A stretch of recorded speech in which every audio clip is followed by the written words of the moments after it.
Dear Barbara, hope you are a good girl in Brockville. Daddy will see you soon when he comes home. Love, Daddy. There's machetes in the metro, and the trash is piling up. The children are gone missing. Things sure are getting rough. Can't take the sound of such bad news that's fit to print upon my mind. It's all a blur, it's growing fur. I want to leave it all behind. I was born in 1946 in Brockville, Ontario. I was born there because my mother lived there, and she was the first one in the family to have a baby, so she left Montreal to go back to Brockville to have me and be with her family for a couple of months. This midlife meltdown is getting to me. My mother had an appendicitis attack while she was down there, pregnant with me, so she had her appendix out while I was inside, which I often wonder if that had any play in how I developed. Sort of a survivor from day one, you know. But I can't sleep and I can't eat, can't find myself, I've lost the beat. I'm out of here, I'm out of there, it's me, myself, we're quite a pair. When my parents got married, it was right after the war, and as my father told me later, everybody was getting married. It's like the war was over, the person next to you, you look good, let's get married, you know, let's get on with life. So he was crazy about my mother. I don't think my mother was so crazy about him. She loved somebody else and it hadn't worked out, and she was kind of an injured animal. Meltdown. Well, it's something to see. But my father was a special guy, and he didn't want to have kids. First of all, when they got married, they never even discussed should we have children or not. So, you know, my mother was ready to have children, and he said, "What do you mean children? I don't want any kids." So she laid down the law. And they had me, first of all, and you know, I was like the apple of his eyes. And he did everything with me. He took me everywhere. He and his brother, Jacques, they took me on the big roller coaster at Belmont Park at 3 years old, and people were tutting at them like, how could you be so mean? And I just felt safe with him. Whatever he introduced me to, I thought was fantastic. We could move around, pack it up and find new ground. There's less than zero payback here. Same old thing year after year. Ground zero is upon us. I can almost smell the fear.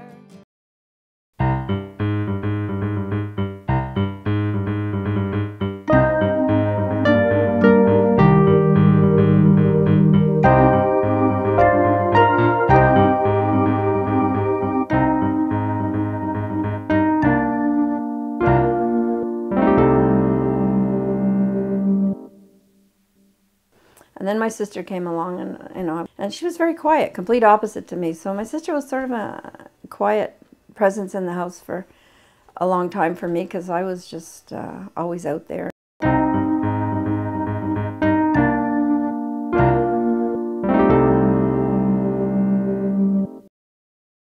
My father always took us for drives on Sunday out to the country, or we went to the Gaspé. He wanted us to see the ocean. He took us to New Brunswick and Nova Scotia and the Cape Breton Trail. Like, it was always these real fantastic voyages of discovery.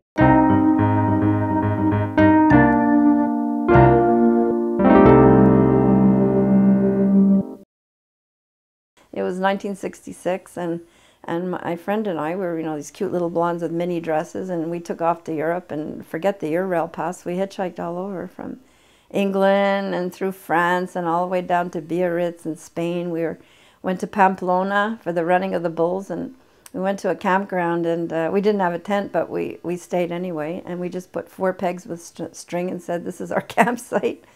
And we stayed there, and we went to the Balearic Islands, and we went along the Mediterranean coast, and through Italy and into Switzerland and Austria, a little bit of Germany, back to Paris, and I flew home with a wineskin around my neck and my pink mini dress, and my mother and my sister picked me up at the airport, and they were like disgusted. They thought I looked way too bohemian, but I was just so happy.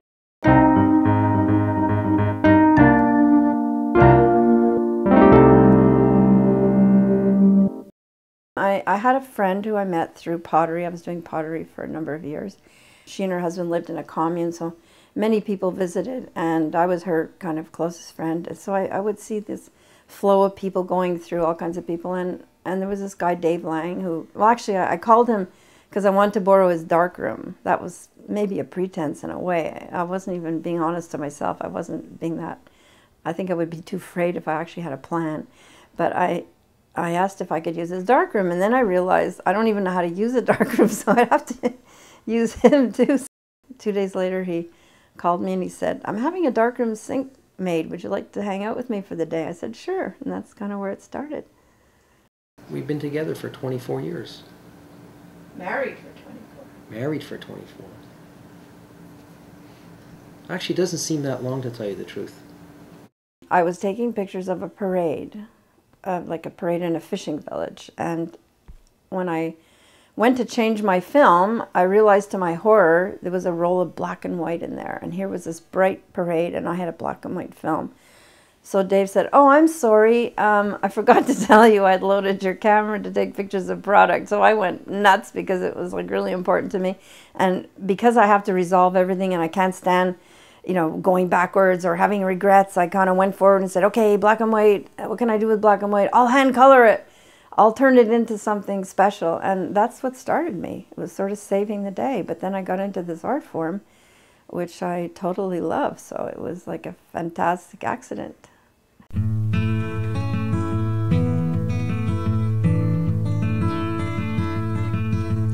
You came by last night, one more goodbye to lovers in flight. Saw the fear in your eyes fall out of all your lies.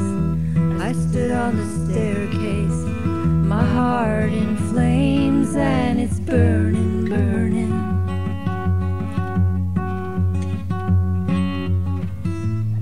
I'm calling this love, but maybe it's terror. Who is the dove?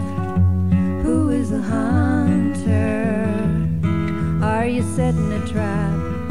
It's taken so long to play out this game. Don't know who's to blame. And still here am I, alone in the storm. And I keep trying to reach you, reach you. But all your maneuvers, they're like nets at sea, and you're trying to catch me.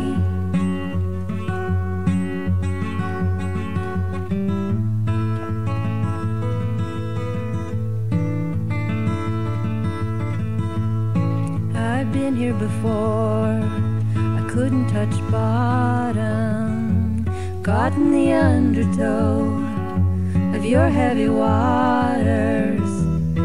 It's taken so long. Are you choosing to stay or getting out of my way?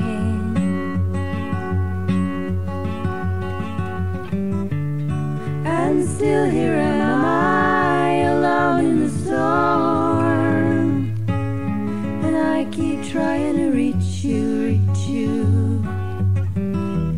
All your maneuvers, they're like nets at sea, and you're trying to catch me. But all your maneuvers, they're like nets at sea, and you're trying to catch me.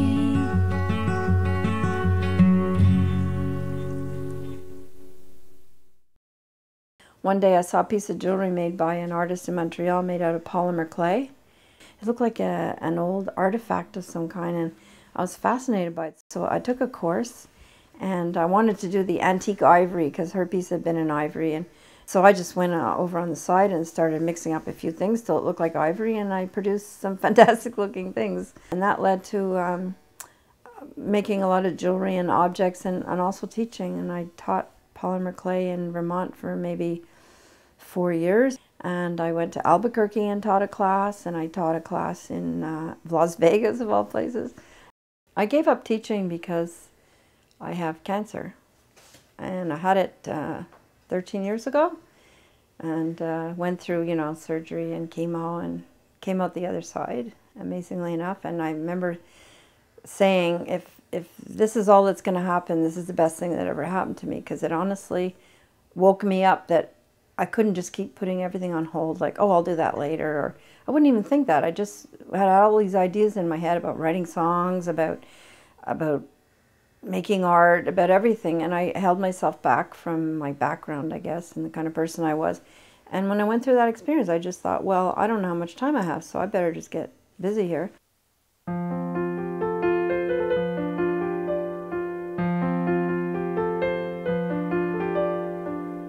I went through one round of standard chemo after I was re-diagnosed, and you know, it was brutal like usual. And then I felt after it really hadn't done anything, and scans were, you know, started coughing more.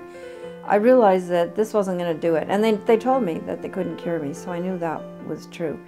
And I just started investigating other things on the internet, and then a friend of mine's sister, who's a pharmacist in chemo at one of the big hospitals here in Montreal, she started sending me articles, and she sent me this article about this treatment they do in Germany. So Dave and I started reading up on that, and we decided to do it. So we flew to Germany in January, probably the worst month to be in the, you know, the middle of Germany, right on the old east-west border in a little tiny town, and went to this very modern clinic in a very old building. And they drew my blood, and they took out dendritic cells, and they took white blood cells, and they made vaccines out of it. And it's not something proven, but they've had some results with it, and we're willing to give it a try. So we had to disappear for a week in between the blood draw, and we went all over Germany, and we had a fantastic time actually, and went to Leipzig, and we had a wonderful holiday, which Dave didn't really realize we were going to have a wonderful holiday, but I knew we were going to. And we came back, and they found out I had an incredible amount of natural killer cells, which apparently someone my age and with cancer never has. So that made me feel good that maybe something's still working inside. So I had my first vaccine there, which made me really sick for like 12 hours. And then we continued in Manhattan. I do funny things for him to make him laugh, but he wants to photograph them and send them out to all his friends, and they're like ridiculous. I told him, take a snapshot with your brain, and that's it. You can't record those things. She does They're these, too funny. She does these cute little dances, and she's a really good dancer. And she kind of mimics. They're wicked. She mimics other people, I guess, the way they dance, or even cartoon characters, the way they dance, and it makes me laugh. And that's all it's for, really to make hard. you laugh. It's not to put down on any kind of record. It's too bad no one else will ever see her That's do right. this, just me.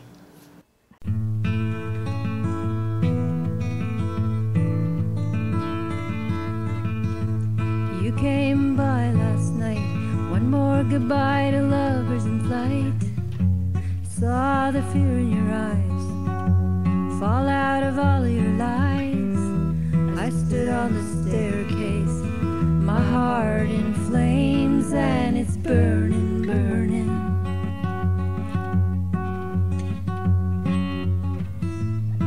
I'm calling this love, but maybe it's terror. Who is a dove?